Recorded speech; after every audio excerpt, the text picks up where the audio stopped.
I just realized that if you're a guitar player and a swing dancer actively, you would be very lost as to what length your fingernails should be at.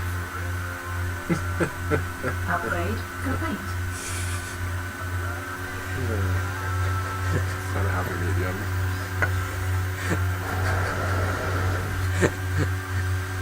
If you guys have no idea what I'm talking about,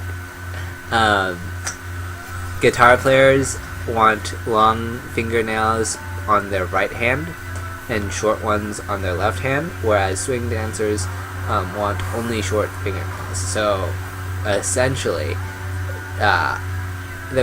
particularly the guys, the girls are less.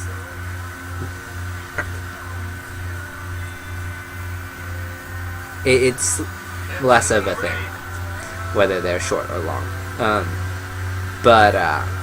So basically, the male guitar player that is also a swing dancer is never gonna know when he's supposed to trim his fingernails on his right hand. Particularly the thumb.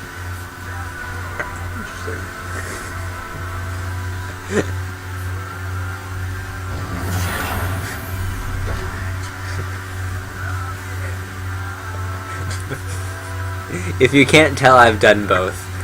Fortunately, not at the same time. Nerd. I play StarCraft, of course I'm a nerd! There's someone that plays guitar and swing dances a nerd. Those are kind of like two very anti-nerd stereotypes, don't you think? Yeah. But you play StarCraft and an English major. This humors me. Carry on.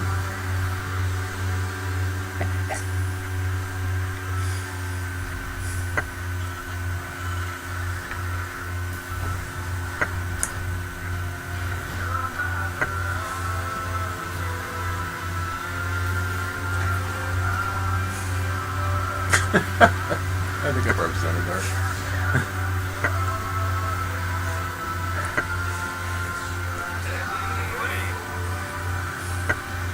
Are you okay, Senator? Well, there's nothing to commentate on, so I can have more fun making facial expressions. It's also martial arts background. It is the mathematics background.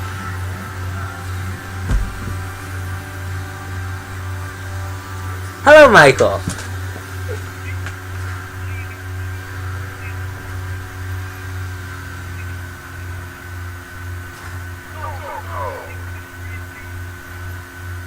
Add-on complete. Okay, then. So that's like 10 minutes away? So that's like, what, 10 minutes away? 15. Okay. See you then.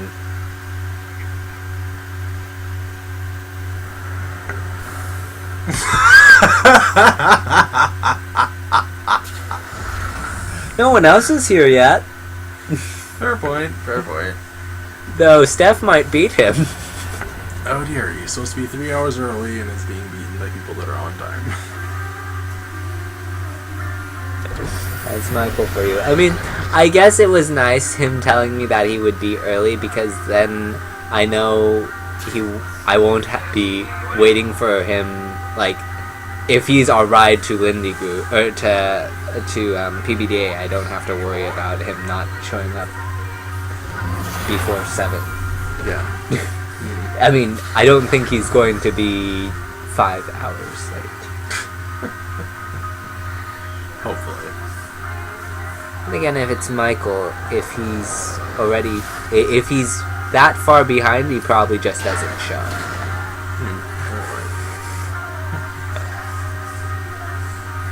Anyways, okay, this is something that Bomber does, where he puts 2 production facilities on the wall where you would place your supply depots if you were properly walling.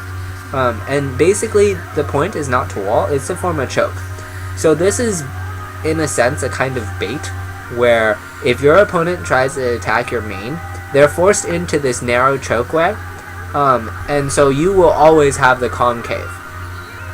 And it's a very good way to open, and you can where a wall you have to prepare in advance, this you can do without sacrificing any economy.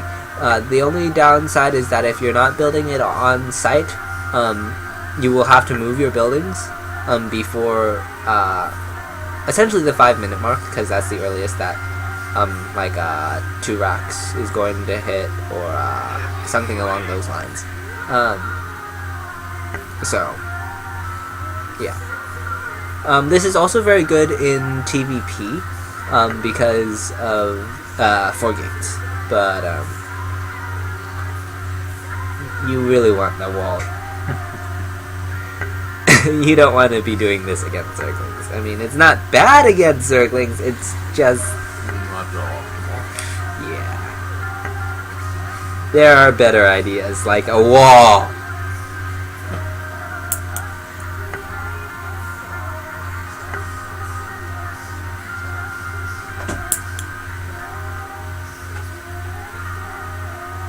Additional supply depots to collect.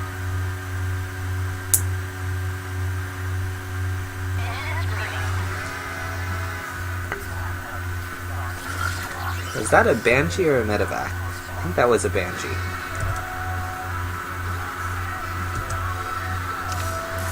Yeah, that was a Banshee.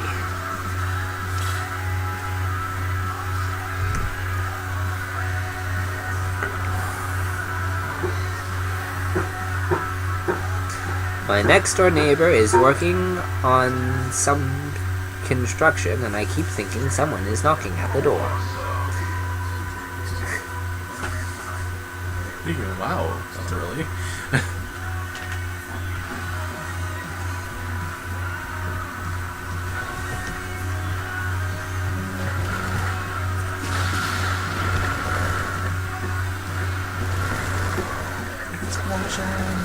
This Banshee is going to be turned around by, it looks like Polt has gone for the same Medevac Hellion pressure that he's been doing every game. Generally, Polt is like that. He finds a build that he likes, that's very safe for a matchup. Then he'll use that same build on every map, for every matchup, for every game, for like 3 months. Then he'll get a new build and do the same thing again. And then once in a blue moon, like, if you beat him twice, he'll use a different build, maybe an older one that he used to do. And that's generally how Polt is.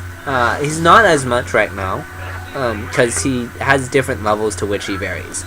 But traditionally, that's kind of how Polt operates. And as a result, what this does for him is whatever build he's using, he is the best at that build, no matter what the case is. So you may have seen the build before. You may know how the build works on paper, but you don't know how it works with Polt. Essentially, that's what that means. So it makes him predictable in the sense that you know what unit composition he can create, but that makes him unpredictable in terms of how will he use those units, because he's just too experienced by the time you're facing. He's played it in every possible circumstance. So he knows what he can get away with, what he can do, additionally, things like that. Bomber is going to get another Banshee. He's going to reposition his Widowmine, so that if anything tries to come through his choke, it will definitely get hit. Widowmine's taking its sweet time to burrow. Bomber may move that factory, I'm not sure. Shoot it long enough, it explodes. Yes. Bomber is going for a 3rd CC. He's probably waiting for that to catch on fire before he does anything else. Okay. He does it actually a little bit sooner. Just a little. I hope Steph beats him. That would be very humorous. Besides, you guys want to see my sister.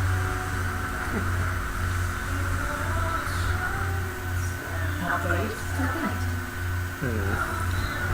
Again, Triana may not want to go in here. Yeah, that might be dangerous. Or she can sit over there. Sorry. Research complete.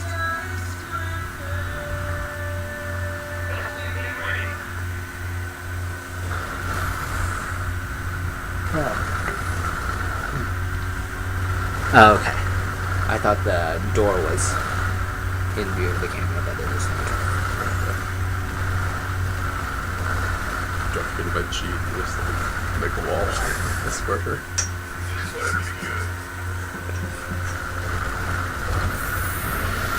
So now he's gonna move his barracks. So Polt has basically decided, I'm just gonna methodically force you to move your buildings back and force you to play extra defensive. I mean, almost every game Bomber has opened with this Banshee, and almost every game Polt has opened with this Hellion medevac pressure. So, I mean, they're getting very used to these antics from each other and slowly making different adaptations according to the way they've been seeing each other respawn.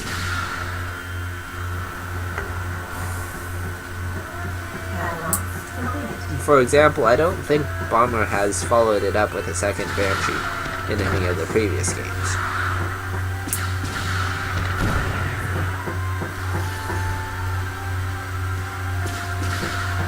And he certainly didn't have Cloak one of the games, so... even though Cloak is standard.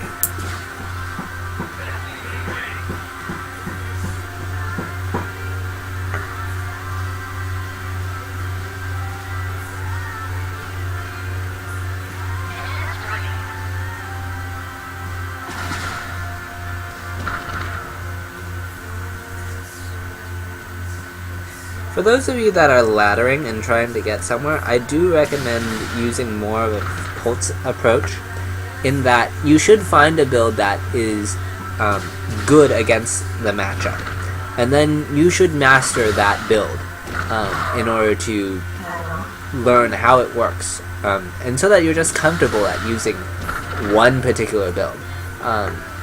Once you're comfortable with that build, then you can start mixing in other builds. Then you can start learning other builds. And, I mean, you may change every couple of months. That's not a big deal. But you want to have one build that you're just comfortable with on every map, if need be. You might find that you have two builds that you're good at in the matchup, and this build works good on the large maps, and this build works good on the small maps. And so then you just have these different matches and different builds, and you use them according to the map. And maybe once in a while you'll say, oh, I'm going to use this build that I usually use for the small maps on this large map because I've played this person before. Or because I feel like it.